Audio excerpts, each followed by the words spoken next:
Please. আচ্ছা, প্রথমে আমি শুরু করি আমার ছোটবেলা থেকে। আমরা দু বোন। আর আমার বাবা অনেক ভালো একজন মানুষ ছিলেন, খুবই শান্তশিষ্ট।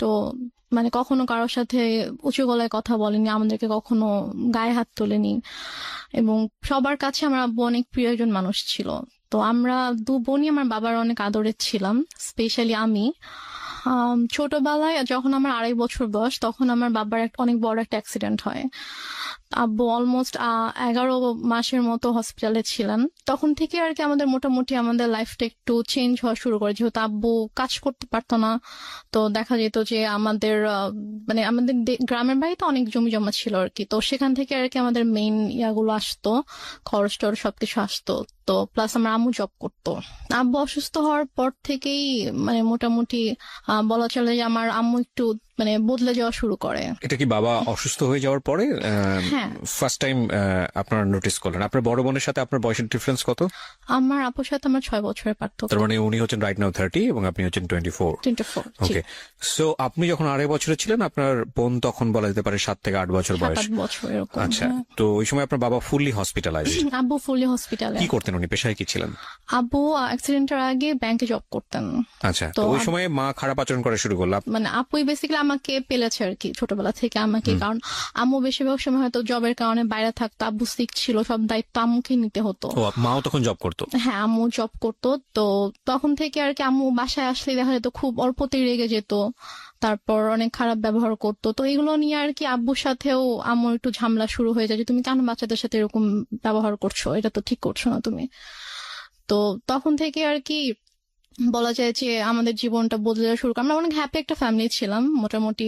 অ্যাক্সিডেন্টটা কিসের অ্যাক্সিডেন্ট হয়েছিল? অ্যাক্সিডেন্টটা হচ্ছে আব্বু গ্রামের বাড়িতে যাচ্ছিল, আমাদের বাসা থেকে গ্রামের বাড়িতে যাচ্ছিল। তো তখন আর কি একটা ট্রাক এসে টেম্পু টাইপের যে ইয়াগুলো থাকে না, গ্রামে একটা জায়গা থেকে একটা জায়গায় যায়, ওইরকম একটা গাড়িতে আব্বু ছিল আর কি। একটা ট্রাক এসে উপরে উঠিয়ে দেয়। তো গাড়ির যে স্টিয়ারিংটা থাকে, স্টিয়ারিংটা একদম আব্বুর পেটে ঢুকে যায়। ও হো, ঢুকে মানে খুবই ডেঞ্জারাস অ্যাক্সিডেন্ট। আব্বুর শরীরে অনেক হাড্ডি ভেঙে যায়, তারপর হচ্ছে স্টিয়ারিং ঢুকে একদম আব্বুর পুরো পেট একদম মানে চিরে ফেরে জাস্ট সাইডে একটুখানি ঝুলে থাকে, এমন অবস্থা। পেটের ভিতরে যা কিছু ছিল সবকিছু বের হয়ে যায়, মানে খুবই মানে ডেঞ্জারাস একটা অ্যাক্সিডেন্ট। আব্বুর ভয়ানক বাসারই অ্যাক্সিডেন্ট, কথা এটা না। আসলে হ্যাঁ, বাঁচারই হ্যাঁ। কথা না, রাইট? এখন আলহামদুলিল্লাহ আল্লাহ হায়াত দিয়েছিল জন্য আব্বু অ্যাক্সিডেন্টের পরে 14 বছরের মতো বেঁচে ছিল। হুম, বাট মানে যে অবস্থা ছিল আব্বু হাঁটতে পারতো না। আচ্ছা। আব্বুর 11 মাস পরে যখন আব্বুকে বাসায় নিয়ে আসা হলো, তখন আব্বু হাঁটতে পারতো না, আব্বু টোটালি হচ্ছে বিছানায় ছিল। তো আম্মু তখন আর কি আব্বুকে অনেক টেক কেয়ার করেছে। হুম হুম। আব্বুকে হচ্ছে আমরা মানে ও যে ওয়াকার, বেবিরা যেরকম ওয়াকারে হাঁটে, আমরা ওরকম করে আব্বুকে নতুন করে আব্বুকে বসানো শিখাইতে হয়েছে, আব্বুকে দাঁড়ানো শিখাইতে হয়েছে, দেন ওয়াকারে করে আব্বুকে হাঁটাতে হয়েছে। তো তারপর যাই হোক অনেক বছর পার হলো। 2001-এ আমার বড় বোনের বিয়ে হয়ে যায়। আচ্ছা, আপুর খুব অল্প বয়সে বিয়ে হয়, তখন 14 বছর বয়স ছিল। তো মানে অনেক ভালো ছেলে পেয়েছিল, ওই জন্য হয়তো মানে বিয়ে দিয়ে দেয় আর কি। 14 বছর বয়সে? হ্যাঁ, আপুর যখন 14 বছর আচ্ছা। বয়স। তারপর 2001-এ বিয়ে হয়, তারপর 2005-এ আপু দেশের বাইরে চলে যায় আচ্ছা, হাজবেন্ডের সঙ্গে। আপুর হাজবেন্ড দেশের বাইরে থাকতো।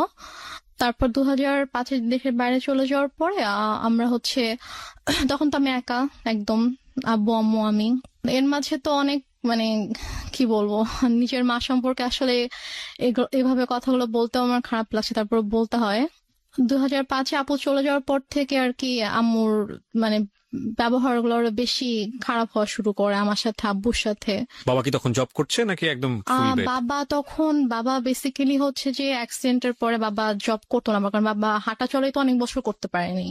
তারপর কি বাবার হচ্ছে যে কিছু মানে জায়গায় হয়তো টাকা দেওয়া ছিল বিজনেসের ইয়াতে, ওখান থেকে কিছু আসলো? ওখান থেকে আসতো, প্লাস বাড়ি থেকে আসতো, ওভাবেই আর কি আমাদের সংসার চলছিল। তারপর 2006 সালে 2006 সালে আপনারা তখন কোথায়? আপনারা কি তখন ঢাকাতে না, নাকি? আমরা তখন ঢাকাতে না, আমরা তখন আমাদের বাড়িতে। বাড়িতে গেলেন কবে? বাড়িতে গিয়েছি আমরা হচ্ছে এক বছর একটু বেশি সময় হচ্ছে ঢাকায় ছিলাম। আচ্ছা, তারপর হচ্ছে তখন থেকে আমরা বাড়িতে মানে 96-এর কি মাসে অ্যাক্সিডেন্ট করেছিল সেটা আমার মনে নেই, বাট আমরা হচ্ছে 13-14 মাসের মতো ঢাকায় ছিলাম। তারপরে আর কি আমরা বাড়িতে চলে যাই। বাড়ি কোথায় চলে গেলেন? আমাদের বাড়ি ছিল সিরাজগঞ্জ। সিরাজগঞ্জে চলে গেলেন, আচ্ছা। তো সিরাজগঞ্জে মানে হচ্ছে আপনার বাবার বাড়িতে চলে গেলেন? না, আমাদের বাসা, আমরা যে বাসাটা তখন আমরা ভাড়া থাকতাম, আমরা যে বাসাটা ভাড়া থাকতাম ওখানে। সো 1 বছর বাবার এখানে থেকে ট্রিটমেন্ট করাতে হয়েছে বাবাকে হ্যাঁ। শুধুমাত্র? তারপর আমরা সিরাজগঞ্জে চলে যাই, তো ওখানে আমাদের বাসা ছিল, ওখানে আমরা যাই, গিয়ে ওখানে থাকি আর কি। আম্মু কিছুদিন পরে হচ্ছে জয়েন করে, আম্মু আগেও জব করতো, ওই সেম জবটাতে আম্মু আর কি জয়েন করে। আচ্ছা। আর আব্বু হচ্ছে ওই টুকটাক, মানে বেশি তো হাঁটাচলা করা নিষেধ ছিল, বলেছিল যে যতটা সম্ভব রেস্ট নিতে। তো আব্বু এরকম মানে জবে আর যাওয়া হয়নি, তো টুকটাক বিজনেস করতে ভাবে চলতো আর কি আমাদের। তো তারপর হচ্ছে 2006 সালে একটা ঘটনা আমি দেখি আর কি, মানে আমি ঘুমাচ্ছিলাম, তো ঘুম থেকে উঠে আমি যখন আম্মুর মানে বেডরুমের দিকে যখন আমি গেলাম, তো গিয়ে আর কি আমি খুবই আপত্তিজনক একটা আমি দেখি। সো তারপর থেকে আর কি আমার আম্মুর প্রতি আপনার বাবা কোথায় তখন? আমার আব্বু তখন বাইরে ছিল। বাইরে বলতে? বাইরে হচ্ছে আব্বু ওই ব্যবসার কাজে আব্বু বাইরে গিয়েছিল, একটা শপ ছিল ওখানে আব্বুর, তো ওই শপে গিয়েছিল আর কি। আচ্ছা। সো আপনি যে আপত্তিকর অবস্থাটা দেখলেন, এটা কি বেসিক্যালি আপনি ফার্স্ট টাইম নোটিস করলেন এরকম হ্যাঁ, আমি মনে হয়? ফার্স্ট টাইম নোটিস করলাম এরকম Okay. কিছু। তো তখন আপনি স্কুলে পড়েন? তখন আমি মেবি ক্লাস 7-এ পড়ি। Okay, 6, so 7 স্কুলে পড়েন, এরকম high করে। স্কুলে হ্যাঁ, পড়েন। স্কুলে পড়ি হ্যাঁ। তখন আমি। তো তারপর ওটা দেখার পর থেকে আম্মু তো প্রচন্ড ভয় পেতাম, মানে দেখা যেত যে আম্মু কিছু একটা বললে অথবা একটু জোরে কথা বললে আমি ভয় পেয়ে যেতাম, বুকের ভিতরে কাঁপুনি শুরু হয়ে যেত যে এখন কি হবে কি হবে।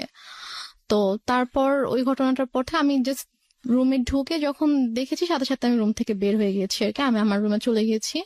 তো তার কিছুক্ষণ পরে আম্মু এসেছে আমার রুমে, তো এসে আমাকে বলছে যে যা দেখেছো সেটা যেন বাবাকে না বলা হয়, যদি বলো তাহলে কিন্তু তোমার খবর আছে। আচ্ছা, মানে মা আপনাকে সবসময় এই ধরনের শাসনই করতো? সো শাসনই করতো। শাসনই করলো বিষয়টা নিয়ে? হ্যাঁ, আচ্ছা। শাসনই করলো। তারপর আমি তো প্রচন্ড, আমি আগে বলেছি যে আমি প্রচন্ড ভয় পেতাম আম্মুকে, তো আমি আর কিছু বলি না, বাবা আসার পরও কিছু বলি না।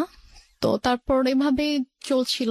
এরপরও আরো কয়েকবার আমি এরকম ঘটনা আমার চোখের সামনে হয়েছে, কারণ ওই দিনে আমি দেখার পর থেকে আসলে আম্মুরও একটা ভয় কেটে যায় যে হ্যাঁ, আমি তো বাবাকে কিছু বলিনি, আমি কিছু বলবো না। তো আমার সামনে এরকম ঘটনা আরো অনেকবার হয়েছে, বাট আমি বাবাকে কিছু বলতে পারিনি আর কি।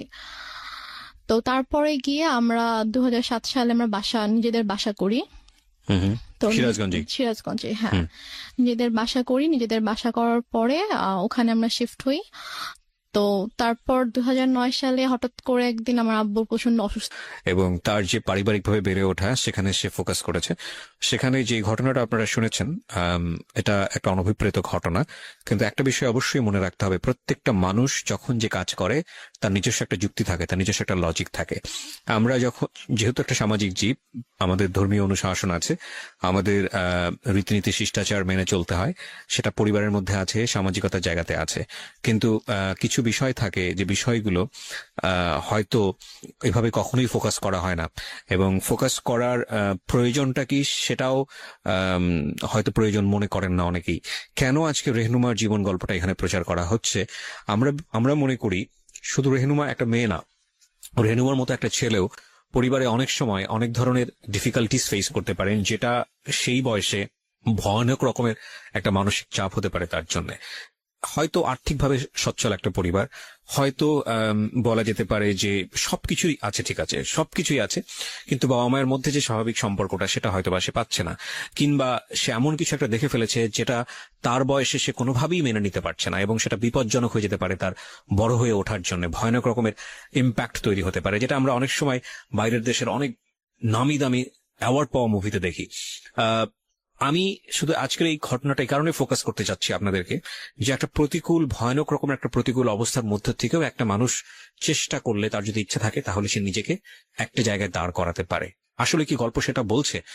একটু সামনের দিকে আগাতে চাই। আমি বারবারই বলি, গল্পে কাউকে, কোনো ক্যারেক্টারকে, আমাদের যেই গল্পগুলোর, মানে ওর যে গল্পটা বলছে, সেখানে যাদের রেফারেন্স এখানে আসবে তাদের প্রত্যেকের প্রতি আমাদের সমান সম্মান, এবং ওর জীবনে ঘটে যাওয়া, ওর অ্যাঙ্গেল থেকে দেখা কোনো একটা ঘটনা, সেটা ওর জন্য পজিটিভ কিংবা নেগেটিভ, কিন্তু যাদের জীবনে এই জিনিসগুলো ঘটেছে সেটা তাদের জীবনে কখনো পজিটিভ কখনো নেগেটিভ, তাদের গল্পগুলো যদি আমরা আনতে পারতাম তাহলে হয়তো বিষয়টাকে অন্যরকম ভাবে আপনার কাছে ধরা দিত। সুতরাং আমাদের এই গল্প থেকে কাউকে হেট করার নেই, আমরা বরং ম্যাচিউরলি অ্যাক্ট করি, আমরা বরং গল্পটাকে আমাদের চিন্তার জায়গাটা থেকে একটু রেসপেক্টের চোখে দেখি, কারণ আপনি যেটাকে অন্যের সমস্যা মনে করছেন সেই সমস্যা কিন্তু আপনারও হতে পারে। ঘটনায় ছিলাম, জি। রাইট? হ্যাঁ, বলুন, তারপর। 2009 সালের মে মাসে আব্বু হঠাৎ করে অসুস্থ হয়ে যায়। আচ্ছা। মে মাসে 26 তারিখ ছিল, সরি 25 তারিখ রাত 8টার দিকে হঠাৎ করে, তখন প্রচন্ড ঝড় বৃষ্টি ছিল, ঝড় বৃষ্টির সময় ছিল, তো প্রচন্ড বাইরে বৃষ্টি হচ্ছিল, ডক্টরের কাছে যাবো সেরকম সিচুয়েশন ছিল না। তো হঠাৎ করেই 9টা থেকে প্রচন্ড ব্যথা শুরু হয়ে যায় আব্বুর। তো আব্বু, আমি ফোন করছিলাম হসপিটালে যে অ্যাম্বুলেন্স পাঠানো যাবে কিনা, তো ওরা বলতেছে আমাদের কাছে কোনো অ্যাম্বুলেন্স এখন নেই, কোথাও একটা অ্যাক্সিডেন্ট হয়েছিল তো ওখানে গিয়েছে সব অ্যাম্বুলেন্স আর কি। আচ্ছা। কোনো হসপিটালেই কোনো অ্যাম্বুলেন্স অ্যাভেলেবল ছিল না। তো এদিকে মানে আমার মা কিন্তু পাশের রুমে ছিল, কিন্তু তাকে আমি বারবার ডাকছি যে আব্বু প্রচন্ড খারাপ লাগছে, তুমি আসো, আমি তো কিছু বুঝতে পারছি না। বলছে আমি গিয়ে কি করব, আমার কি করার আছে। তো এভাবে আর কি রাত কেটে যায়। প্রায় যখন 2:30 বাজে তখন আব্বু বলে যে আমার একটু ভালো লাগতেছে, তো তুমি তোমার রুমে যাও, গিয়ে ঘুমিয়ে পড়ো, আচ্ছা। আমরা সকাল হোক তখন আমরা ডক্টরের কাছে গিয়ে আমরা দেখিয়ে আসবো, চিন্তা করো না। বাট আমি বুঝতে পারছিলাম যে আব্বু আসলে আমাকে এমনি বলছে, কারণ আমি খুব টেনশন করছি, আমি আব্বুর পাশে বসে আছি, ইভেন আমি কান্নাও করছিলাম।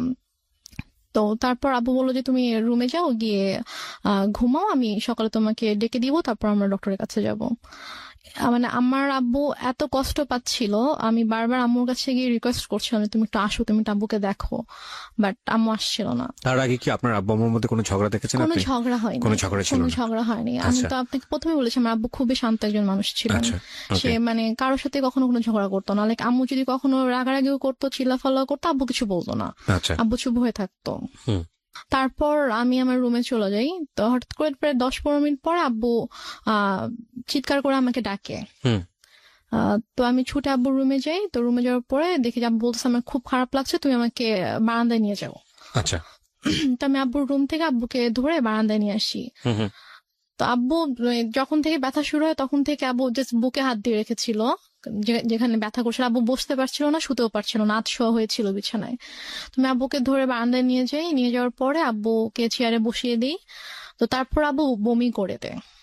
তো বমি হচ্ছিল, তো মানে তখন আমি কান্না করতে করতে আম্মুর কাছে যাই যে আম্মু আসো, আব্বু তো বমি করছে।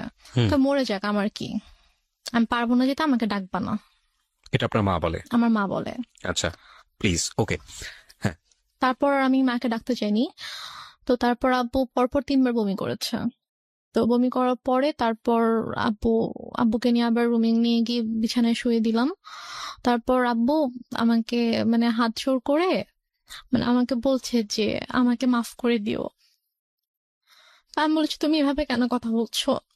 বলছে যে আমি তোমার জন্য কিছুই করতে পারলাম না। মানে আমি তখন এতটাই মানে আমি তো কিছু বুঝতাম না তখন। আমি যদি এখন এখন যদি থাকতাম ওই সিচুয়েশনে, আমি হয়তো বুঝতে পারতাম যে আব্বু হয়তো আর বেশিক্ষণ থাকবে না, এই জন্য ওইভাবে বলছে। বাট তখন আমি বুঝিনি আসলে। তা বলছে এভাবে কথা বলো না বাবা, তুমি ঠিক হয়ে যাবা, ভাই আসবে একটু পরে, তোমাকে হসপিটালে নিয়ে যাবো, তুমি ঠিক হয়ে যাবা, কিছু হবে না।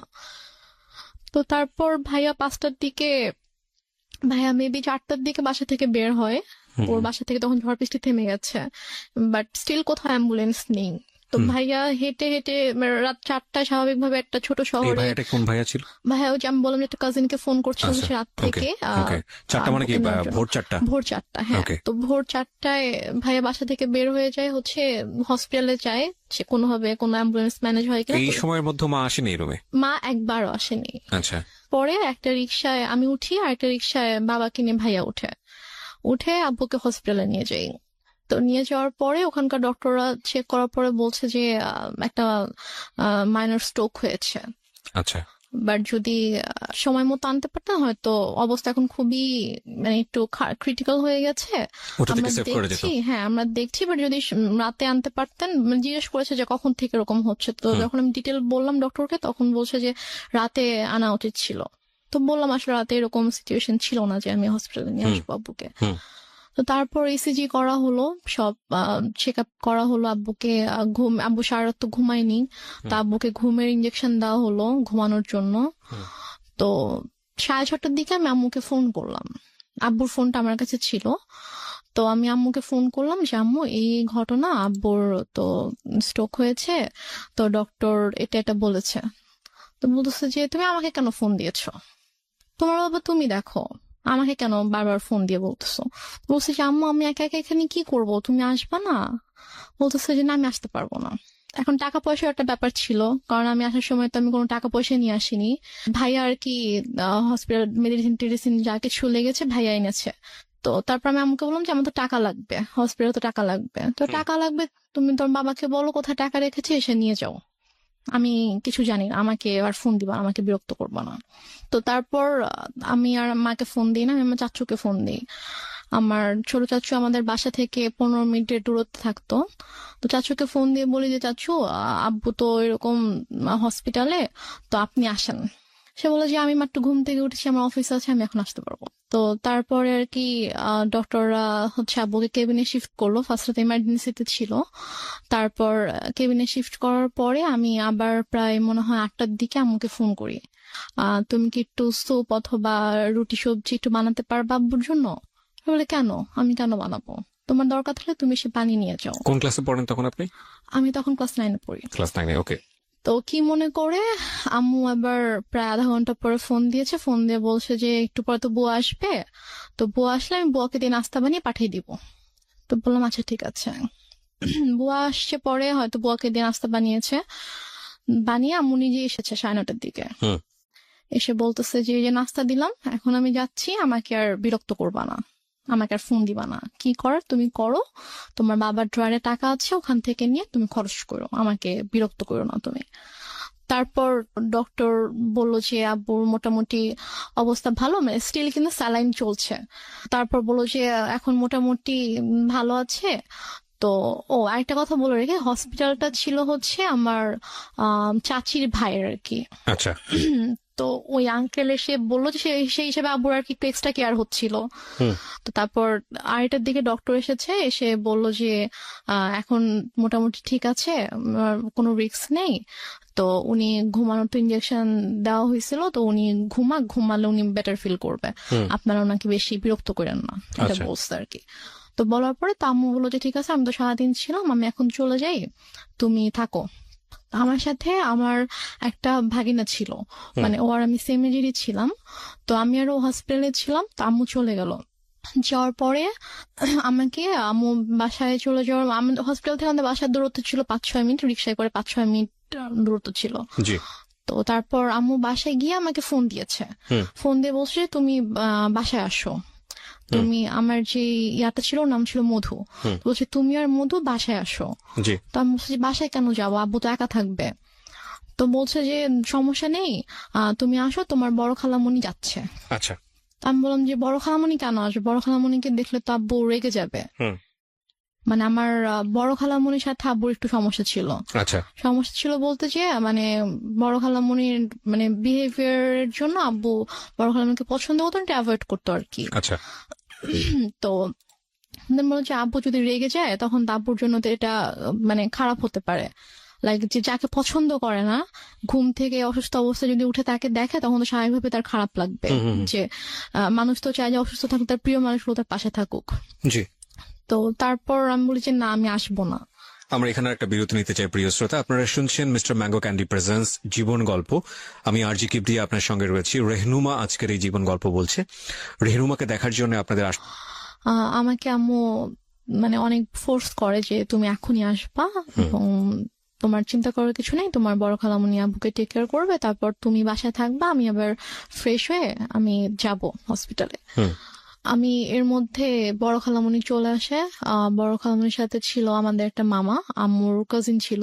ওনারা আসার পরে আমি বাবা ঘুমাচ্ছিল, তো আমি গিয়ে বাবার কাছে গেলাম। তো গিয়ে বাবার মাথায় হাত রেখে আমি বললাম বাবা তুমি কি ঘুমাচ্ছ। আব্বু একটু করে চোখ খুলেছে, তো খুলে বলছে মানে ইশারা করে বলছে যে না ঘুমাচ্ছি না। আম্মু তো আমাকে বাসায় ডেকেছে, আমি বাসায় যাচ্ছি, আমি গিয়ে চলে আসবো, বেশিক্ষণ থাকবো না, মা চলে আসবে, তুমি থাকো, আমি আসছি। তো আব্বু জাস্ট চোখ দিয়ে ইশারা করলো যে ওকে। তো দেন আব্বু একটু সাইডে ফিরে যখন ওদেরকে দেখেছে, তখন আর কি আব্বুর মানে এক্সপ্রেশনটা চেঞ্জ হয়ে গিয়েছে আর কি। তো যাই হোক আমি তো চলে আসলাম বাসায়। এর মধ্যে আমি বাসায় আসার প্রায় 15-20 মিনিট পরে আমার খালা হচ্ছে আম্মুকে ফোন দেয়। ফোন দিয়ে বলে যে ভাইয়ের অবস্থা ভালো না, তুই তাড়াতাড়ি আয়। হুম। তা আমি শুনে বলতেছি যে আমি তো মাত্র দেখে আসলাম যে আব্বু চুপচাপ শুয়েছিল, হুম। আর ডক্টরও বলে গিয়েছে যে এখন ঠিক আছে, তো হঠাৎ করে কেন অসুস্থ হয়ে গেল? বলছে তো আমি জানি না, ঠিক আছে আমি গিয়ে দেখছি। তা আমি বললাম যে আমিও যাব।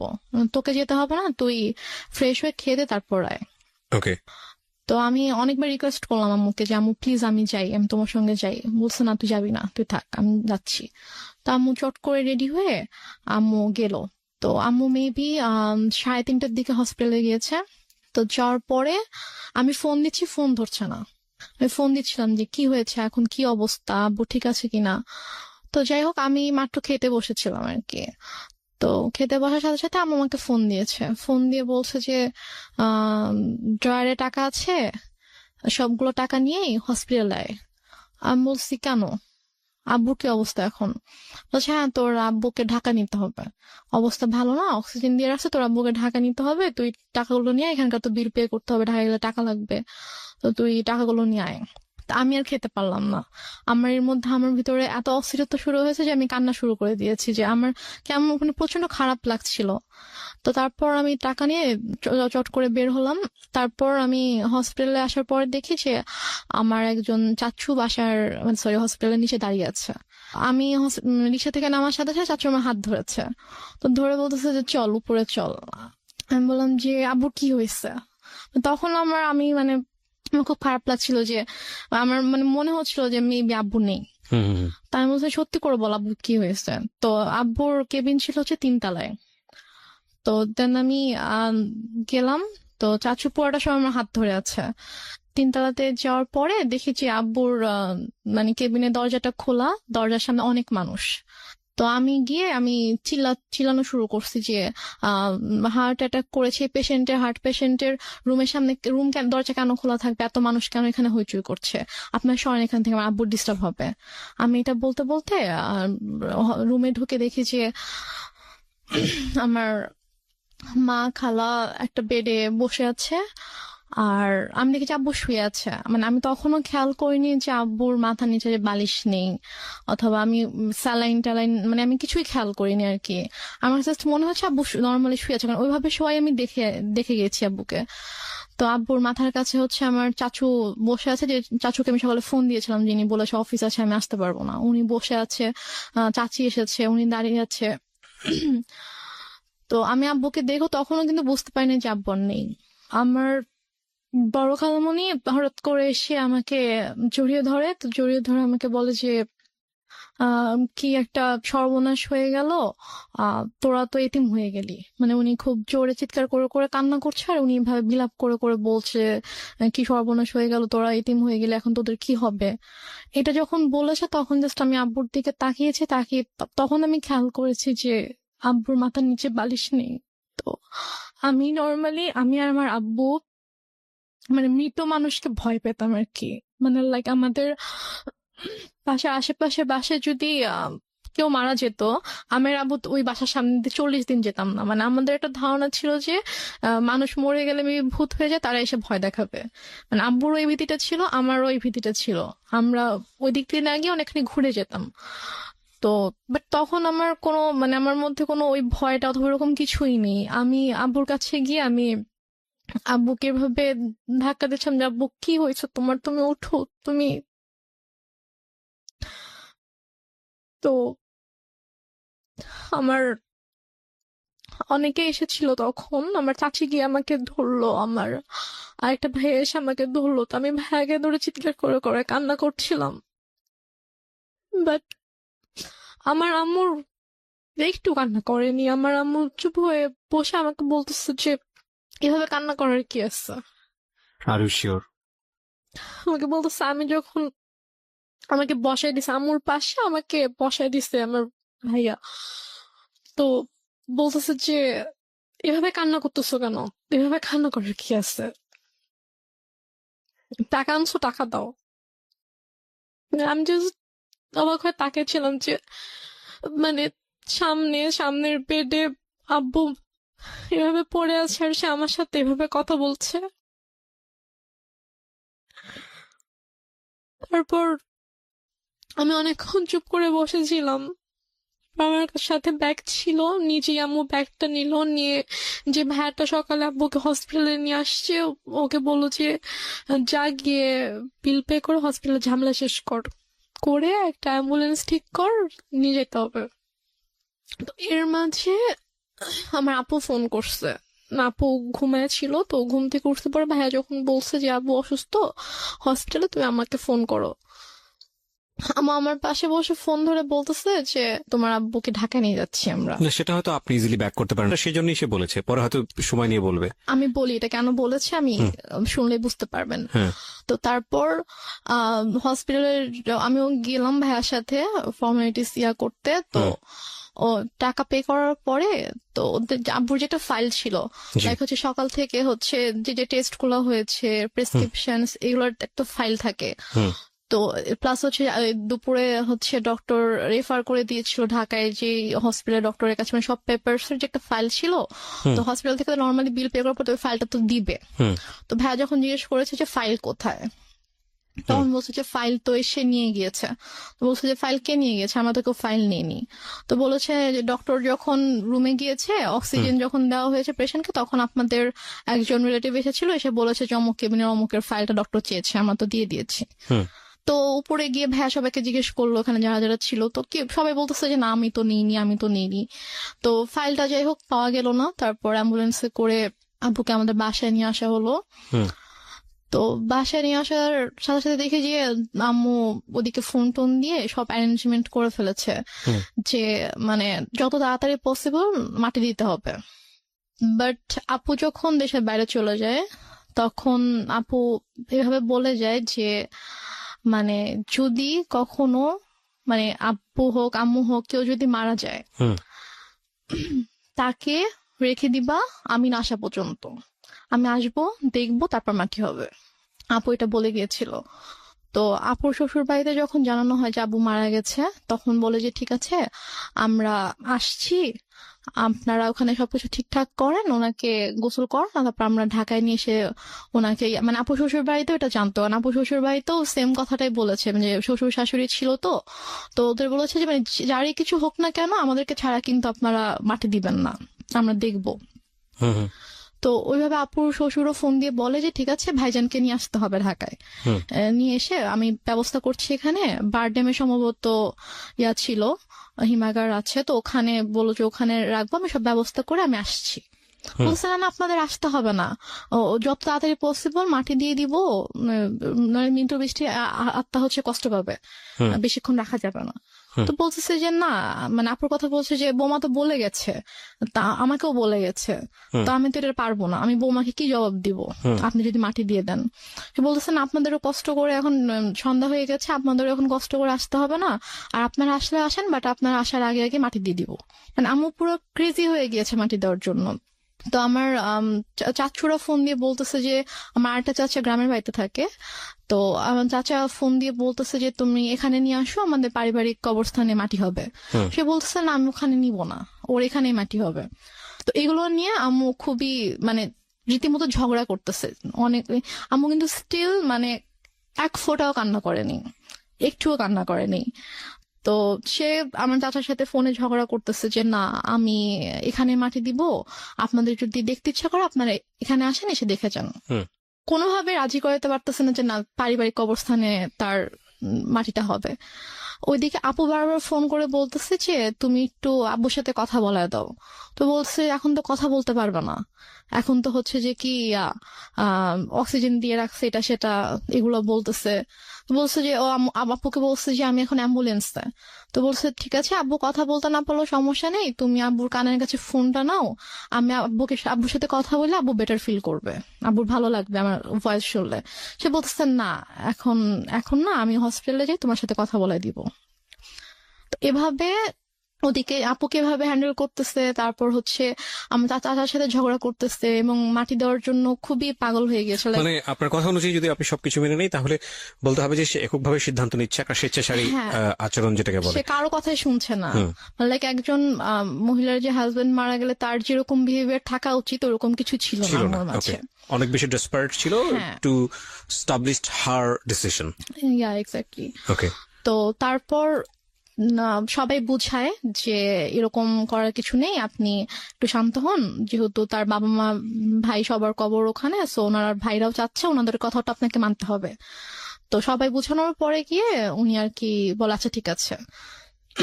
দেন আব্বুকে গোসল করানো হয়। হুম। করানোর পরে রাত 8টার দিকে সম্ভবত অথবা 8টার পরে আব্বুকে একটা ট্রাক নিয়ে আসা হয়। মানে আমাদের বাসা থেকে আমার দাদুর যে গ্রাম ওটা 1 ঘন্টার দূরত্ব ছিল আর কি। জি। তো ওখানে তারপর আমরা যাওয়ার জন্য মাইক্রো ট্রাক সবকিছু অ্যারেঞ্জ করা হয়। তো আমি বলি যে আমি যাবো, বলেন তোমাকে যেতে হবে না, আমাকে বাসায় রাখে। আর বাসায় আমার ছোট খালামুনি ছিল, আরো কে ছিল, তো ওদের কাছে আমাকে রেখে যায়। হুম। রেখে আম্মু চলে যায় ওদের সাথে গ্রামের বাড়িতে মাটি দেওয়ার জন্য। আচ্ছা। মাটি দিয়ে রাতের 12:30 পৌনে 1টার দিকে চলে আসে, সবাই আবার ব্যাক করে আর কি। হুম। স্টিল আপুর সাথে সে কথা বলতেছে যে বাবা বেঁচে আছে। বাবা বেঁচে আছে, বাবা হসপিটালে। আপু বারবার ফোন দিয়ে বলছে যে কথা বলায় দাও, কথা বলে দাও, সে মানে বলাচ্ছেন আর কি। হুম। তো দেন মেবি 12:30 পৌনে 1টার দিকে আসলো বাসায়। তো আসার পরে তখন গিয়ে আপু শাশুড়িকে বলেছে যে আপনাদের আসতে হবে না, আমি যেহেতু মাটি দিয়ে দিয়েছি তাড়াতাড়ি, তো আপনারা সকালে আসেন, হুম। রিল্যাক্সে সকালে আসেন, এখন আসতে হবে না। তো তারপর ওরাও আসলো না। তো তারপর আপুকে আমাদের সময় সকাল 5:30টার দিকে আপুকে ফোন দিয়েছে। হুম। ভাইয়াকে ফোন দিয়ে তো আপু কলেজে ছিল, ভাইয়া কেউ কিন্তু জানায়নি। তো 5:30টার দিকে ভাইয়াকে ফোন দিয়ে বলছে যে তোমার আব্বা তো মারা গেছে। তো বলছে যে মানে কি, আপনি তো একটু আগেও বলছেন, মানে রাতের বেলাও যখন কথা হয়েছে তখনও তো আপনি বলছেন যে আব্বা ঢাকায় হসপিটালে, এখন মারা গেছে, মানে আপনি কি বলতেছেন এগুলা? ভাইয়া বিশ্বাস করতে পারতেছে না। তো বলতেছে যে হ্যাঁ এরকম মারা গেছে, মাটি দিয়ে আসছি, ডিটেল বললো আর কি। তো তাহলে আপনি কেন বিকেল থেকে বলছেন যে আপনি আব্বুকে ঢাকায় নিয়ে আসতেছেন, এগুলা কেন বলছেন, মিথ্যা কথা কেন বলছেন?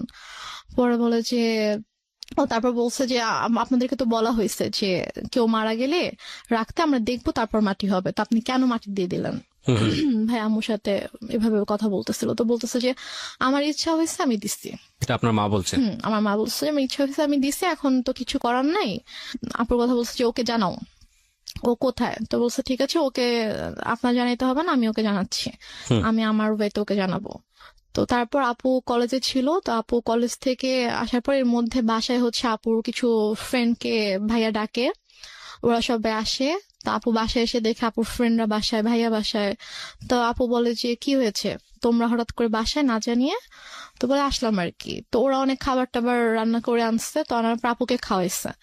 খাওয়ানো দাওয়ানোর পরে তারপর আপুকে বলছে যে এরকম আব্বু তো মারা গেছে। তখন আপু খুব শক যে মানে কি, আমাকে তো বলা হয়েছে যে আব্বু হসপিটাল, আব্বু ঢাকায়, তাহলে আম্মু কেন মিথ্যা কথা বলছে? দেন আপু আম্মুকে ফোন করে বলে যে তুমি কেন মিথ্যা বললা, যাই হোক অনেক কথা। তো আম্মু বলে যে এরকম মৃত মানুষকে রাখতে হয় না, কষ্ট পায়, এগুলো নিয়ে আর কি অনেক ইয়া হয়। বাট তখনও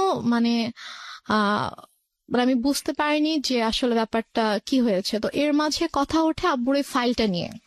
তো এটা নিয়ে যখন কথা ওঠে যে ওই ফাইলটা কোথায়, আমার বড় খালার ছেলে হচ্ছে ডাক্তার। তো ভাইয়া এসে বলে যে আমি রিপোর্টস গুলো দেখবো, আমার কাছে মনে হচ্ছে যে ডাক্তারদের কোনো একটা অবহেলার কারণে, তো ভুল কোনো কিছুর কারণে এরকম ভাবে খালু মারা গেছে, কিন্তু ফাইলটা মিসিং।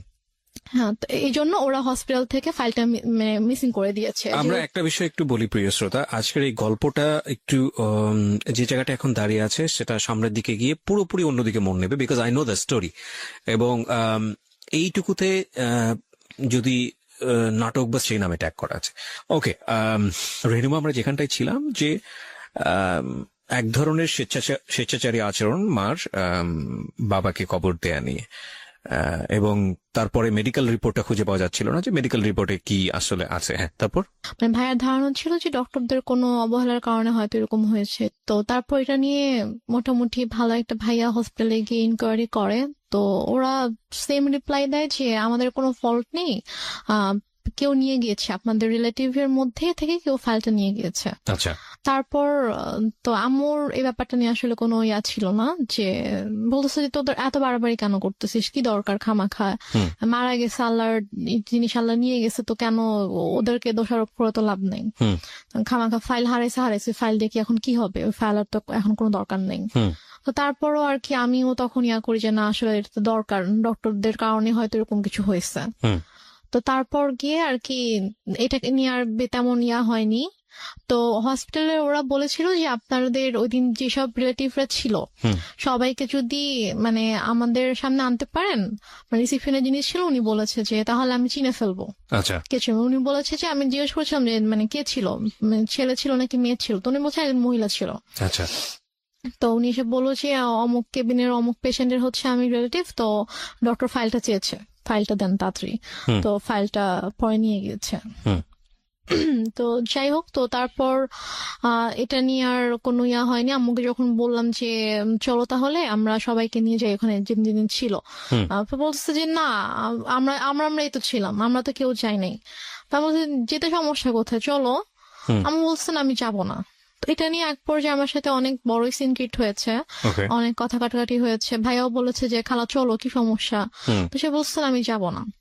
তো ওই হসপিটালে মূলত ছিল যে আমাদের ফ্যামিলি ডক্টর যেটা থাকে, তো ডক্টর এখানকার ছিল, আমাদের কিছু হইলে আমরা ওই হসপিটালতে যেতাম আর কি। হুম। হুম। তো তারপর থেকে আমার ওই হসপিটালে যায় না, আচ্ছা, মানে কোনো প্রবলেম হলে আর ওই কোনো হসপিটালে প্রবলেম ওই হসপিটালে যায় না। সে ডক্টর চেঞ্জ করে ফেলছে, হসপিটাল চেঞ্জ করে ফেলছে। তো তারপর যাই হোক এটা নিয়ে আর কোনো কথা কাটাকাটি হয়নি, কিছু হয়নি, শেষ হয়ে গেল ব্যাপারটা। তো তারপর থেকে আব্বু মারা গেল হচ্ছে মে মাসে। জি। সেপ্টেম্বর মাস থেকে হঠাৎ করে আম্মুর কি হলো, সে আমাকে বলছে যে তোমাকে বিয়ে দিয়ে দিব। আমি তো বিয়ে করব না, আমি তো মানে ছোট আছে কোন আমার ক্লাসে এখন, কোন ক্লাসে পড়েন আমি তো? তখন 9-এ পড়ি। হুম। তো আমি বলেছি আমি তো বিয়ে করব না। তো বলেছে যে না তোমাকে বিয়ে করতে হবে। আমি বলেছি যে কেন, তোমার দায়িত্ব আমি নিতে পারতেছি না। একটু একটা মিনিট, মানে টু বি অনেস্ট, যে জিনিসটা আমার জানার আছে সেটা হচ্ছে যে আপনি তো মোটামুটি গল্পের যে গ্রাফটা মেনটেন করছেন তাতে বোঝাই যাচ্ছে যে আপনার সঙ্গে আপনার মায়ের একটা সম্পর্ক, এই সম্পর্কটা স্বাভাবিক সম্পর্ক ছিল না, ছিল না। এটা একটা বৈরী সম্পর্ক। এবং আপনার বোন চলে গেল কানাডাতে, আপনারা দুই বোন, বাবা তো মারাই গেল, এবং ইন দ্য মিনটাইম আপনারা সিরাজগঞ্জে বাড়ি করেছেন। হ্যাঁ, তার মানে ওই বাড়ি বলতে আপনারা কয়টা, আপনার পুরো একটা ফ্ল্যাটে আপনি এবং আমি আপনার মা, আমার মা। হ্যাঁ, এবং আপনি তখন ক্লাস 9-এ পড়ছেন। জি। দু তিনটা বিষয় এখানে নোট করার মতো প্রিয় শ্রোতা। একটা হচ্ছে যে ওর মার বয়সও কিন্তু তখন অনেক অল্প বয়স, এক। দুই নম্বর হচ্ছে যে মা সাথে সন্তানের সম্পর্কটা স্বাভাবিক না, এবং শুধু ওর সাথে না, ওর কথা অনুযায়ী ওর বড় বোনের সঙ্গে স্বাভাবিক না। এবং ও যে বিষয়গুলো দেখেছে সেটার পরে ওর সাথে ওর মার একটা সম্পর্কে ভীষণ রকম দূরত্ব তৈরি হয়েছে মানসিকভাবে, সেটাই স্বাভাবিক। অ্যান্ড সবচেয়ে বড় ইম্পর্টেন্ট যে বিষয়টা সেটা হলো যে ও ক্লাস 9-এ পড়ে, তার মানে হচ্ছে তখন ওর বয়ঃসন্ধিকাল চলছে। সো বয়ঃসন্ধিকালটা হচ্ছে কোনো ছেলে এবং কোনো মেয়ের জন্য সবচেয়ে ডেঞ্জারাস টাইম। ওই সময়টাতে রাতারাতি দেখবেন একটা ছেলে এবং একটা মেয়ের মধ্যে বেশ কিছু জিনিসের পরিবর্তন আসে, শারীরিক পরিবর্তনের পাশাপাশি ভয়ঙ্করভাবে মানসিক পরিবর্তন আসে। এবং এই জন্যই দেখবেন যে ক্লাস 7-8-এ চলে গেলে হঠাৎ করে ছেলেরা কিংবা মেয়েরা থাম করে বড় হয়ে যায়। এই যে ব্যাপারটা, এই স্টেজটা কিন্তু খুব মারাত্মক, এবং এটাকে খুব সফটলি ডিল করা উচিত। এই ডিল করার জায়গাটাতে মা কিংবা বাবা মা বা কাছের বন্ধুদেরকে অনেক বড় একটা ভূমিকা পালন করতে হয়। তো সেই জায়গাটিতে এই মেয়েটিরও এক ধরনের রাফ আচরণ হলেও হতে পারে যেটা মায়ের সঙ্গে, আমি ঠিক জানি না। আমি কোশ্চেনটা করতে চাই, একটা যেটা হচ্ছে যে আপনার বড় বোনের খুব অল্প বয়সে বিয়ে হয়েছিল যেটা আপনি বলছিলেন, তো সে কারণে কি ফ্যামিলি ট্রেডিশন এটা ছিল যে ঠিক আছে আপনাকেও বিয়ে দিয়ে দিক না, নির্ঝঞ্ঝাট? এরকম কিছু ছিল না, বরং উল্টো তো হওয়া উচিত, কারণ যেহেতু আপনাকে বিয়ে দিলে আপনার মা একা হয়ে যাবে একদম। একা হয়ে যাবে। সো আপনাকে বরং বিয়ে একটু বয়স হলেই দেওয়াটা স্বাভাবিক। আমি বরং যেটা দেখতে পাচ্ছি যে উল্টো ছিল। তার মানে আপনার আচরণ কি এমন ছিল আপনার মায়ের প্রতি যে আপনার মা আপনাকে সহ্য করতে পারছে না? এরকম কিছু ছিল না, কারণ আচ্ছা। আমি প্রথম থেকে বলে আসছি যে আম্মুকে দেখে প্রচন্ড ভয় পেতাম। ধর আম্মু কোনো কিছু নিয়ে যদি কোনো কিছু বলতো একদম মানে চুপ হয়ে যেতাম। কখনো যে তর্ক করা অথবা ওইভাবে ঝগড়া করা এরকম কিছু, অথবা উল্টা পাল্টা কোনো জবাব দেওয়া, এরকম কখনোই কিছু ছিল না। ওই কয়েকটা মাস আমার মানে এমন কেটেছে যে আব্বুর জন্য, আব্বুকে এত বেশি মিস করতাম এবং ওই রাতটার কথা মনে পড়ে। এই যে ফিলিংসটা নিয়ে যদি আরেকটা মানুষ আপনার পাশে দাঁড়াতো তাহলে মনে হতো যে না, এই মানুষটা আমার কাছের মানুষ, হ্যাঁ, সেটা। যেটা আপনার মার কাছ থেকে আসার কথা ছিল। আপনার কথা অনুযায়ী আপনার মা ওই সময়টাতে খুবই স্বাভাবিক ছিলেন, তার মানে ওইটা আপনার কাছে আরো বেশি কষ্টদায়ক মনে হচ্ছিল। সেটাই। বলুন তারপর। যারা এসেছে তারাই কিন্তু আমাকে সান্ত্বনা দিয়েছে, বাট আমার মার থেকে আমি কোনো সান্ত্বনা পাইনি। তো আমি আসলে অনেক বেশি মানে একা হয়ে গিয়েছিলাম। তো সেই একাকিত্ব থেকে আমি আর কি ঘুমাতাম না। তো যাই হোক, তো সেপ্টেম্বরের দিকে হঠাৎ করে আম্মু একদিন আমাকে বলে যে দেখো আমার অনেক ঝামেলা হচ্ছে। ব্যাপারটা এরকম না যে আম্মু আমার দায়িত্ব নিতে পারছে না, যে আমার জন্য আম্মুর খরচ হচ্ছে, আমার খরচ কিন্তু আপুই পাঠাতো। তো সে আমাকে বলছে যে না, আমি তোমাকে রাখতে পারবো না, আমি তোমার দায়িত্ব নিতে পারছি না, তোমাকে আমি বিয়ে দিয়ে দিব। তা আমি বলি ঠিক আছে, আমি আপুর সাথে কথা বলতে চাই, তোমার যদি খুব বেশি সমস্যা হয় তাহলে আমি আপুকে বলি, আপু আমাকে হোস্টেলে পাঠিয়ে দিক। আচ্ছা। তো বলেছে না, আপুকে বলা যাবে না। তো এটা নিয়ে অনেক আম্মুর সাথে মোটামুটি একটু চলছিল যে আম্মু অনেকভাবে অনেককে দিয়ে বুঝাচ্ছিল আমাকে, লাইক আমার ফ্রেন্ডের আম্মুকে নিয়ে এসে। আপনার মধ্যে এমন কোন আচরণ কি ছিল যেটা মা নোটিস করেছে যে বিয়ে দিয়ে দিলেই আমি সেফ জোনে চলে যাই? আমার মধ্যে আচরণ বলতে আমি তো বাসা থেকে লাইক বের কোনো হতাম না। মেল ফ্রেন্ডের সঙ্গে না। টাইম পাস করা, যেহেতু বাবা নাই সো ডেসপারেটলি মাকে অ্যাভয়েড করে অন্য কোনো দিকে যাওয়া? না না, আমার ওরকম কোনো মেল ফ্রেন্ড ছিল না যাদের সাথে হয়তো আমি বাইরে, আমি গার্লস স্কুলে পড়তাম, তো আচ্ছা। আমার ওরকম মেল কোনো ফ্রেন্ড ছিল না। ওকে। তো আমার যা ফ্রেন্ড ছিল, আমার যে বেস্ট ফ্রেন্ড ছিল ও আমাদের পাশের বাসারই ছিল আর কি। ওকে। ও আরেকটা কথা বলি যে আমরা যে এলাকাটায় বাসা করেছিলাম ওইখানে আমার জন্ম হয়, মানে আমার যখন জন্ম হয় তখন আমরা ওই এলাকাতেই থাকতাম, বাট ভাড়া থাকতাম। তো পরবর্তীতে গিয়ে আমরা ওখানে বাসা করেছিলাম। জি। তো আমার যে ছোটবেলার বন্ধুগুলো ছিল, তো ওরা ওখানকারই ছিল। তো সেই হিসাবে জাস্ট ওদের আম্মুকে নিয়ে এসে আম্মু আমাকে বুঝাচ্ছিল যে বিভিন্নভাবে মোটিভেট করার হ্যাঁ, চেষ্টা করছিল। motivate করার ওকে। চেষ্টা করছিল। তো এর মাঝে যেটা হয় যে অক্টোবর মাসে আমার দুসম্পর্ক আত্মীয় হঠাৎ করে আম্মু বলে যে ওরা আসবে। আম্মু অনেক আয়োজন করতেছিল, বাজার টাজার করছে, রান্না করতেছে। তারপর আন্টি আসছে, মানে আমার বান্ধবীর মা আসছে, বোন আসছে। তো বাসার মধ্যে একটা উৎসবের মতো একটা ব্যাপার, যে অনেক রান্না বান্না হচ্ছে, সব গুছাচ্ছে। তো আমি তখনও বুঝতে পারিনি যে গেস্ট গুলা কারা অথবা কেন আসছে, মানে আপনাকে দেখতে আসছিল। Okay. এক্স্যাক্টলি। তো তারপর তারা আসলো। আসার পরে আমাকে তাদের সামনে, আমি তো যাবোই না, কোনোভাবেই যাব না, আমাকে জোর করে নিয়ে গেল। তো নিয়ে যাওয়ার পরে তো আমি গিয়ে যখন দেখলাম যে কে ছেলে, কারণ আমি হচ্ছে আমাদের বললাম যে দুসম্পর্ক আত্মীয় ছিল, তো আমি ছেলের বড় ভাইকে চিনতাম, আমাকে মামা বলে রাখতাম। জি। তো তারই ভাই, সে সিঙ্গাপুরে থাকতো এবং সে অনেক টাকা পয়সার মালিক ছিল। এবং ছেলেটা মানে মানুষের সবাই আল্লাহর সৃষ্টি, কারো চেহারা নিয়ে আমি খারাপ কথা বলতে চাই না, তো বলতেও হয় না। তারপর আমি জাস্ট বলছি যে ছেলেটা অনেকটা লম্বা ছিল, লাইক সে দেখতে এক কথা যে সে জাস্ট নিগ্রোদের মতো ছিল, নিগ্রোদের যেরকম অনেক কালো হয়, যে ওরা দেখতে যেরকম হয় এক্স্যাক্টলি দেখতে ওরকম ছিল অনেকটা। ওকে। তো আমি জাস্ট গেলাম, যাওয়ার পরে আমি যখন দেখলাম, তো দেখে আমি সাথে সাথে তো আমি রুম থেকে চলে আসছি। ওকে। তারপর আম্মু আমার রুমে আসলো যে তুমি এরকম বেয়াদবের মতো উঠে কেন চলে আসলা।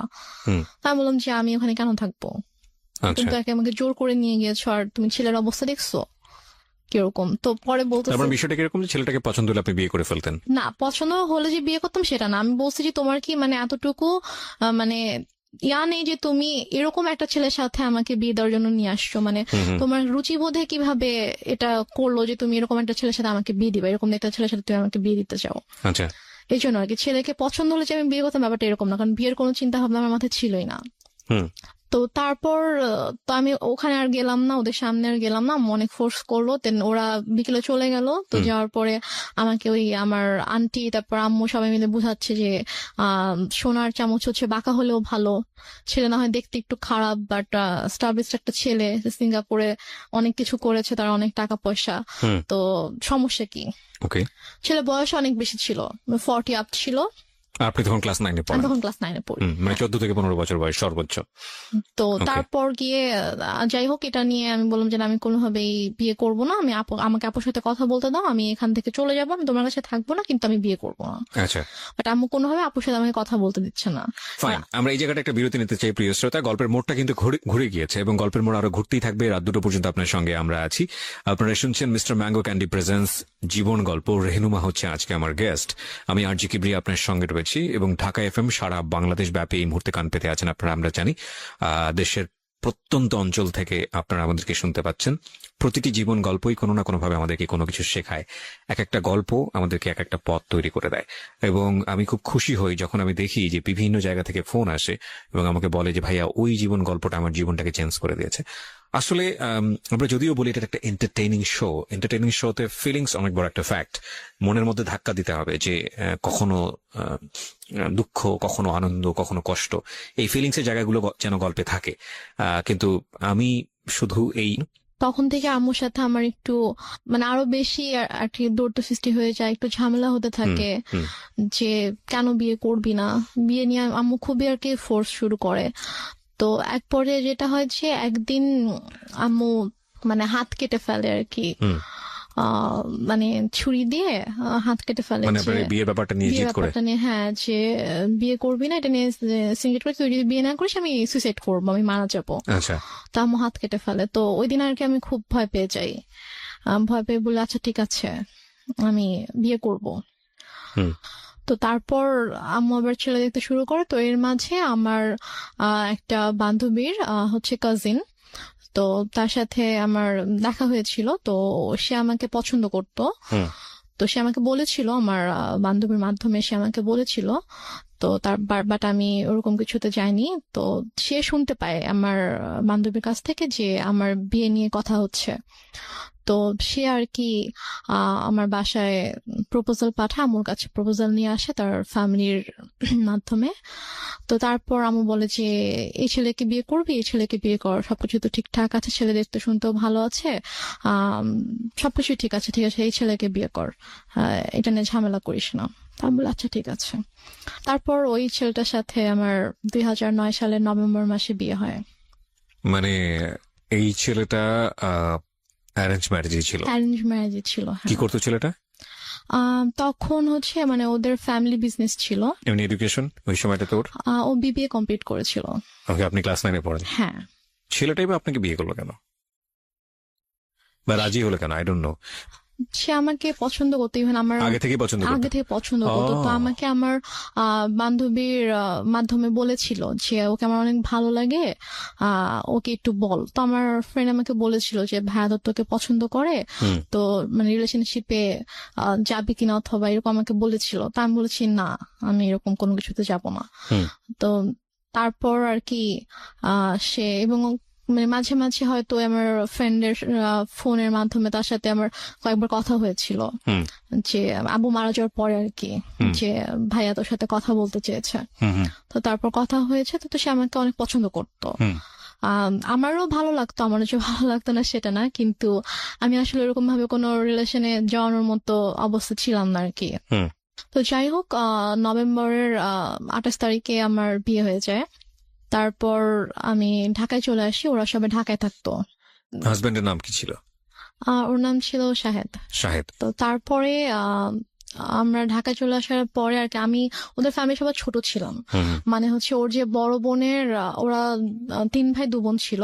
তো ওর বড় বোনের যে মেয়ে, ও আমার বড় ছিল, মানে আমাদের বাসায় সবার ছোট, তো সেই হিসেবে আমাকে সবাই খুব আদর করতো। আচ্ছা। তো ওরা মোটামুটি জয়েন্ট ফ্যামিলি ছিল, মানে বাবা মা, ওর বড় ভাই ভাবি, তাদের বেবি, প্লাস ও আমি, আমরা। তো ফার্স্টে আমি ও বাসায় আসার পরে ওর ভাই যেটা করে যে ওর মা একটু অন্যরকম ছিল, মানে ফার্স্টে সে আমাকে ওইভাবে একসেপ্ট করতে পারেনি যে ছেলের পছন্দে বিয়ে করেছে, মানে ছেলে মানে উনি আর কি বিয়ের একটু বিপক্ষে ছিল, যে উনি চায়নি যে ও আমাকে বিয়ে করুক, যে তুমি এমনি হুটহাট করে একটা মেয়েকে কিভাবে বিয়ে করতে চাও, তুমি বিয়ে করো না। তো বারো বলেছেন আমি বিয়ে করবো, আমার মেয়েটাকে ভালো লাগে, আমি বিয়ে করবো। তো এই জন্য আর কি উনি একটু আমার সাথে একটু অন্যরকম ছিল। তো তারপর যেটা হয় সেটা হচ্ছে যে ওর সবার ডিসিশন অনুযায়ী যে তোমরা কিছুদিন আলাদা থাকো, আলাদা থাকার পরে মাঝে মাঝে আম্মুর সাথে ওর দেখা হোক, ওর সম্পর্কটা একটু ইজি হোক, তারপরে তোমরা এসো। বাট প্রথমে যদি দেখো তোমরা এখানে কন্টিনিউয়াসলি থাকতে থাকো, তখন দেখা যাবে যে হয়তো আম্মা ওকে এখন একটু নিতে পারতেছে না মেন্টালি, তো ওর সাথে হয়তো কোনো একটা মিসবিহেভ করে ফেলো, সেটা হয়তো খারাপ হবে। তো তর্কাতর্কির পরে সে রাগ করে বাসা থেকে বের হয়ে যায়। বেরোর সময় বলে যায় যে এনি হাও আমি আমার মেয়েকে নিয়ে যাবো। দেখো, একটা কথা বলি রেহনুমা, আমি তুমি করে বলে ফেললাম কারণ তুমি আমার বয়সে অনেক জুনিয়র হবা। একটা যেটা হচ্ছে যে গল্প না বিশ্বাস করার জন্য একটা মজবুত ভিত্তির প্রয়োজন হয়। একটা হচ্ছে যে তোমার মা নিজেই ইন্সপায়ার হয়ে বিয়ে দিচ্ছে। জি। বিয়ের কয় মাসের পরের এই ঘটনা? বিয়ের হচ্ছে 3 মাস পর। বিয়ের 3 মাসের মধ্যে এমন কি ঘটলো যে সেখান থেকে আবার তোমাকে নিয়ে আসতে চাচ্ছে? আমি মানে গল্পটা তো বিশ্বাস করতে হবে সামহাও। এটা ভাই আমি কথা বলতে থাকলে আপনি যখন আমার পুরো গল্পটা শুনবেন তখন আমি হয়তো বুঝতে আর পারবো। যে শেষ পর্যন্ত যখন আপনি শুনবেন তখন তখন আর হয়তো কি বুঝতে আপনি পারবো। বুঝতে পারবেন যে প্রথম থেকে শেষ পর্যন্ত, মানে আমার বাবার মৃত্যু থেকে একদম আমার আজকের শেষ দিন পর্যন্ত। পর্যন্ত, আজকের দিন পর্যন্ত কি ঘটেছে, কেন ঘটেছে, এটা আপনি নিজেই বুঝতে পারবেন। ফাইন। সো প্রিয় শ্রোতা, আমার মনে হয় একটু ধৈর্য ধরে আপনারা শুনুন। ওকে, বল তারপর। তো তারপরে আম্মু ওখানে এসে সিনকেট করার পর আমরা সবাই আর কি মানসিকভাবে একটু আপসেট হয়ে পড়ি। হুম। তো তারপর আর কি আমার শাশুড়ি বলে যে চলো আমরা কিছুদিন ঢাকার বাইরে থেকে ঘুরে আসি। হুম। তো আমার শ্বশুর বাড়ি ছিল ফেনীতে। তো তারপর আমরা ফেনীতে যাই, আমি কখনো যাইনি বিয়ের পরে ওদের গ্রামের বাড়িতে। তো তারপর আমাকে ফেনীতে নিয়ে যায়, আমি আমার হাজব্যান্ড, শ্বশুর শাশুড়ি, আমরা সবাই যাই। তো যাওয়ার পর ওখানে মোটামুটি ছোটখাটো একটা অনুষ্ঠানের মতো করে আর কি, মানে বউ দেখানোর জন্য। তো তারপর ওখানে আমি আমার শ্বশুর শাশুড়ির সাথে 15 দিনের মতো ছিলাম। তো এর মাঝে যেটা হয়, আম্মু ওদের সব রিলেটিভস লাইক ওর চাচা চাচি মামা খালা ফুপু, মানে যত রিলেটিভ আছে সবার নাম্বার কিভাবে কিভাবে কালেক্ট করে ফেলে। কালেক্ট করে সবাইকে ফোন দিয়ে দিয়ে সে বলে যে শাহেদ ভালো না, ওর আমার মেয়ে, ছোট একটা বাচ্চা মেয়েকে ও বিয়ে করছে, বিয়ে করে এখন ওকে টর্চার করতেছে, ওকে মারতেছে। তারপর আমার হচ্ছে চাচা শ্বশুরের ছেলেকে ফোন দিয়ে বলে যে উনি হচ্ছে পুলিশের ডিআইজি। তো Okay. ওনাকে ফোন দিয়ে কমপ্লেন করে যে আপনার ভাই আমার মেয়েকে টর্চার করে, আমি তো আপনাদের নামে মামলা করব। তো স্বাভাবিকভাবে সে যেহেতু মানে আইনের একজন তো সে বলে যে আমি যতটুকু জানি আমার ভাই এরকম কিছু করার কথা না। ঠিক আছে, আপনি যেহেতু আমার কাছে কমপ্লেন করেছেন আমি ব্যাপারটা দেখবো। তো উনি তারপর আমার হাজবেন্ডকে, আমার শ্বশুর শাশুড়িকে মানে কথা বলে, ওনার সাথে কথা বলে বলে যে কি হয়েছে। তখন বলতেছে যে তুমি তো আমাদের কথা বিশ্বাস করবে না, তুমি বৌমার থেকে শুনো যে মানে আমাদের কোনো দোষ নেই অথবা আমরা কিছু করি নাই, ওর মাই এরকম সিন ক্রিয়েট করতেছে, হুম। ওর মা একটু অন্যরকম, ওর মাই এরকম ঝামেলা করতেছে, আমাদের ওর থেকে শুনো। তো ভাই আমার সাথে কথা বলে, বলার পর ভাইয়াকে বলি যে ভাইয়া এরকম কোনো সমস্যা নেই, শাহেদ আমার সাথে কোনো খারাপ ব্যবহার করেনি, আমাকে কখনো মারেনি, আর ওর সাথে আমার অনেক ভালো সম্পর্ক, কিন্তু আম্মু চাচ্ছে না যে আমি ওর সঙ্গে থাকি, এই জন্য আম্মু এরকম সিনকেট গুলো করছে, আপনি কিছু মনে করেন না। জি। আমি খুবই সরি আমার মার পক্ষ থেকে। ওকে। এবং ওদের ফ্যামিলি সবার কাছে আমি খুব মানে সরি বলি যে আমার জন্য আপনাদেরকে এত কিছু সহ্য করতে হচ্ছে। মানে ওদের কাছে কন্টিনিউয়াসলি সবার থেকে ফোন আসতে থাকে, ওদের সব রিলেটিভসরা ওদেরকে ফোন দেয় যে কি তোমরা নাকি বউ আটকায় রেখে বউকে পিটাচ্ছ। তো সে যেটা করে যে ওদের মানে বাসার যে থানা ছিল ওই থানায় ফোন করে, থানার ওসিকে ফোন করে, ফোন দিয়ে বলে যে অমুক মানে অ্যাড্রেস বলে যে অমুক বাসার মধ্যে আমার মেয়েকে আটকে রাখছে, আমার মেয়েকে আমার কাছে আসতে দিচ্ছে না, আমার মেয়ে অনেক কান্নাকাটি করতেছে আমাকে ফোন দিয়ে, আপনারা প্লিজ ওখানে যান, গিয়ে আমার মেয়েকে আমার কাছে পাঠিয়ে দেন। তখন ওরা বলে যে এটা তো অমুক স্যারের বাড়ি। তো স্যারের ফ্যামিলিতে তো এরকম হওয়ার কথা না, আমি আপনার কথা বিশ্বাস করতে পারছি না, ঠিক আছে আমাকে এটা দেখতে হবে। ওকে। তো উনি দেন আমার ওই যে ভাসুরকে ফোন করে, ডিআইজি যিনি ওনাকে ফোন করে বলে যে স্যার এরকম এরকম একজন ফোন দিয়েছিল, এখন আমি কি করব, আমি কি যাবো আপনাদের বাসায়? তখন বলে যে আমার বাসায় যাওয়ার কোনো দরকার নেই, উনি আমাকে ফোন দিয়েছিল, আমি কথা বলেছি, এরকম কিছু নেই, তুমি চাইলে তুমি যেতে পারো, গিয়ে আমার ভাইয়ের বোর কাছ থেকে শুনে আসতে পারো যে এরকম কিছু হয়েছে কিনা। আচ্ছা। তো সে বলে না স্যার আমি এটা দরকার মনে করছি না। তো উনি আর আসে না। তো তারপর গিয়ে তো ওই ভাইয়া যখন জানায় আমার হাজবেন্ডকে, তখন ও বলে যে অনেক হয়েছে, মান সম্মান নষ্টের একটা লিমিট থাকে, ফ্যামিলি সবার সামনে তো করেছিল, এখন এখানেও করছে, তো তুমি একটা কাজ করো, যেহেতু মা যেহেতু এত করে চাচ্ছে যে তুমি ওনার কাছে গিয়ে থাকো, তুমি যাও, তুমি গিয়ে তার কাছে গিয়ে একটু বোঝায় বলো যে এরকম কেন করতেছে, তুমি কিছুদিন তার কাছে থাকো, থাকলে হয়তো তার ভালো লাগবে। আচ্ছা, এটা বলে সে? হ্যাঁ এটা বলে। তো বলে ও ঢাকায় ছিল, আমি ফেনীতে ছিলাম, তো ঢাকা থেকে ফেনীতে আসে, এসে আমাকে ঢাকায় নিয়ে দেন একদিন পরে আমাকে সিরাজগঞ্জে দিয়ে আসে আচ্ছা। আম্মুর কাছে। তো ওই যে আমি গেলাম, আমাকে আম্মু আর আসতে দেয় না, সে আমার হাজবেন্ডকে আসতে দেয় না, আমাকে বলে যে নিয়ে যাবো। 15-20 দিন ছিলাম, থাকার পর থেকে তো ওই সবাই ফোন দিচ্ছে, শাশুড়ি ফোন দিচ্ছে, শ্বশুর ফোন দিচ্ছে যে ওকে পাঠান, ওকে নিয়ে আসুক। তো তারপর গিয়ে আমি আম্মুর কাছে থাকা শুরু করলাম। তারপর আমার হাজবেন্ডের সাথে অলমোস্ট মানে 3-4 মাসের মতো আমার দেখা হয়নি, কারণ আম্মু না আমাকে যেতে দিচ্ছিল ঢাকায়, না হচ্ছে ওকে আসতে দিচ্ছিল। হুম। ও আসতে ছেলে বলতেছিল যে আমার কিন্তু মানে ছোট মেয়ে, ওর কিন্তু 18 বছর হয়নি, নাবালক মেয়ে, আমি কিন্তু তোমার নামে মামলা করে দিব। এই ধরনের কথা বলেন। হ্যাঁ, এ ধরনের হুমকি কিন্তু দেয়। যখন আপনাকে বিয়ে দেওয়া হয়েছিল সেই সময়টাতে পেপারে কি মা সাইন করেনি? না, মা সাইন করেনি। বিয়েটা কিভাবে হয়েছিল? বিয়েটা হয়েছিল হচ্ছে বাসায় কাজী এসেছিল, হুম।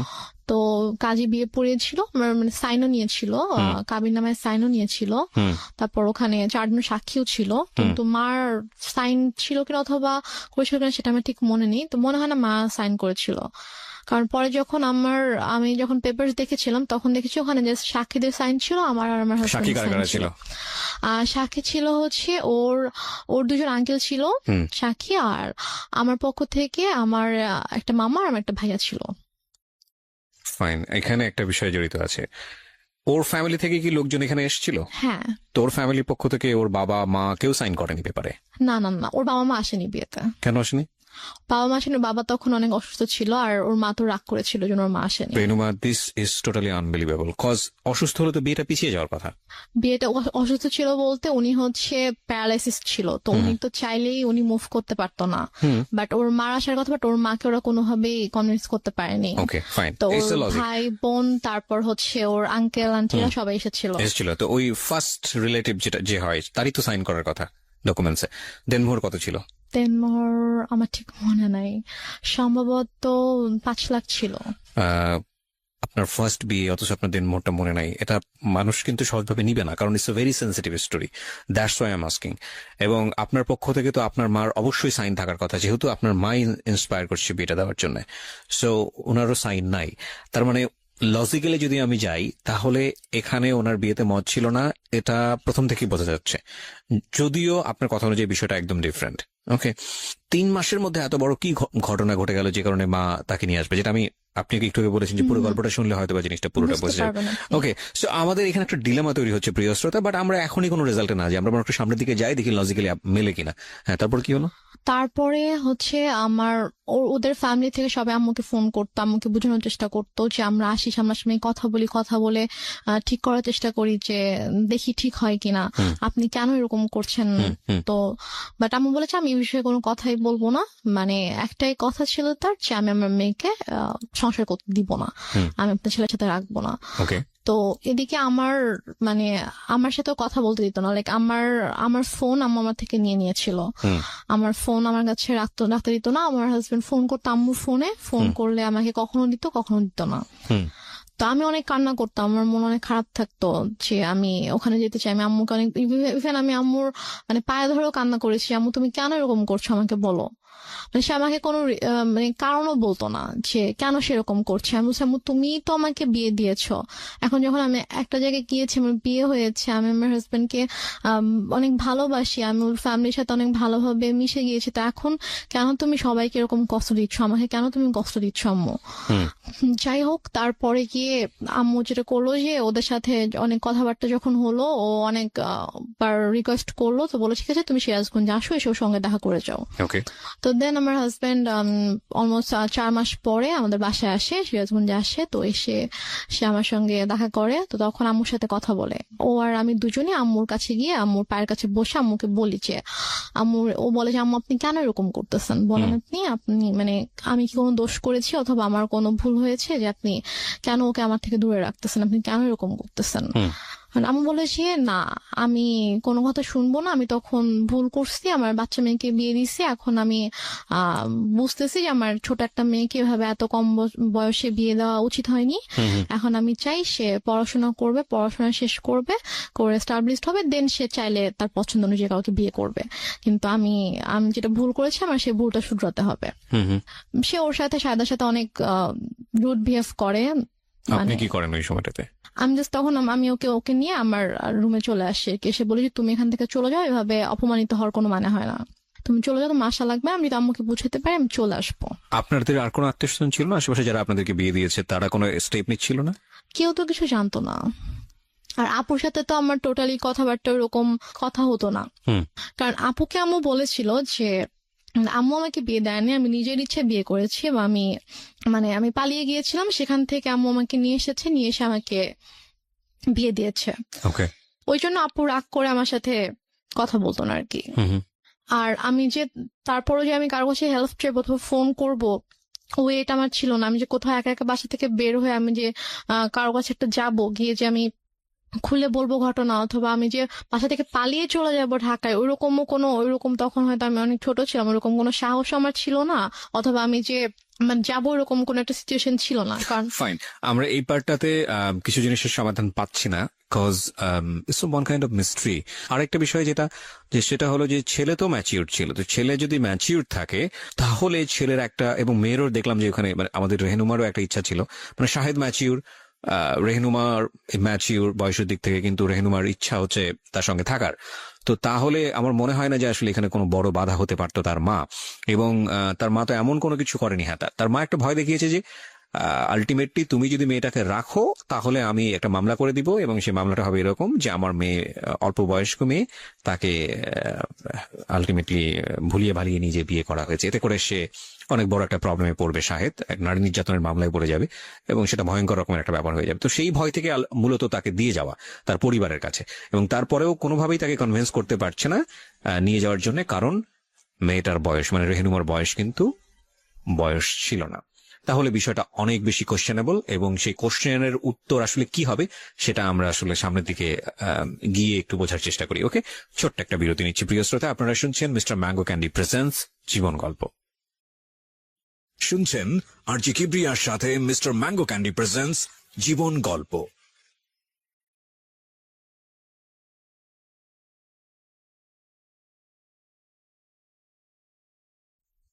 লাভ,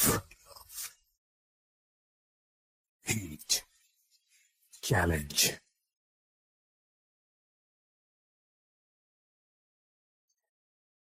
truth, impossible, virtue,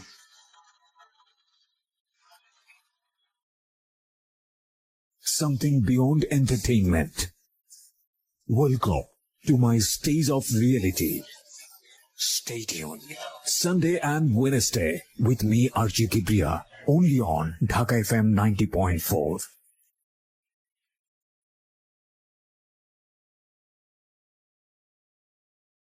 শুনছেন আরজি কিবরিয়ার সাথে মিস্টার ম্যাঙ্গো ক্যান্ডি প্রেজেন্টস জীবন গল্প। স্বাগত আরো একবার প্রিয় শ্রোতা, শুনছেন জীবন গল্প, মিস্টার ম্যাঙ্গো ক্যান্ডি প্রেজেন্টস জীবন গল্প। আমি আরজি কিবরিয়া আপনার সঙ্গে রয়েছি ঢাকা FM 90.4-এ, আপনি শুনতে পাচ্ছেন, এবং প্রতি বুধবার রাত 11টায় এই গল্পটি প্রচার করা হয়। আর আজকে এখানে জীবন গল্প নিয়ে আছে রেহনুমা। আমি কথা না বাড়িয়ে রেহনুমার কাছে আবারও ফিরছি। হ্যাঁ, তারপর কি হলো?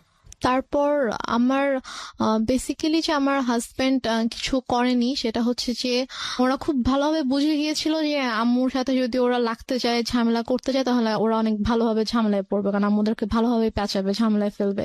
তো সবকিছু মিলিয়ে ঝামেলা প্লাস মান সম্মানের জন্য আর কি ওরা আম্মুর সাথে খুব বেশি সিন, অথবা আমাকে এসে যে জোর করে নিয়ে যাবে এরকম কিছু ওরা আম্মুর সাথে করতো না, কারণ করলে এটা হয়তো ব্যাড একটা ইফেক্ট পড়তো ওদের উপরে। তো এই কারণে আর কি ওরা করতো না। তো তারপরে গিয়ে যেটা হয় সেটা হচ্ছে যে আম্মু ওকে ভাবে বলে যে ঠিক আছে, মানে আম্মু যখন দেখছে যে না ওরা বারবার ট্রাই করছে যে নেওয়ার জন্য ট্রাই করছে আমাকে, তো তখন আম্মু ওকে একটা শর্ত দেয়, আমার হাজবেন্ডকে একটা শর্ত দেয়, এবং আমার আম্মু জানে যে এই শর্তটা কখনোই ও মানবে না। শর্তটা ছিল হচ্ছে যে ও বলে যে তুমি যদি রেনুমাকে নিয়ে থাকতে চাও তাহলে তোমাকে আলাদা থাকতে হবে। আলাদা থাকতে হবে তোমার ফ্যামিলি থেকে? হ্যাঁ, আচ্ছা, তোমার ফ্যামিলি থেকে আলাদা থাকতে হবে। তুমি ওকে নিয়ে তুমি আলাদা একটা বাসা নিন, হয়নি তো বড় করে একটা অনুষ্ঠান করতে পারি, তো করলে তখন সব ঠিকঠাক হয়ে যাবে।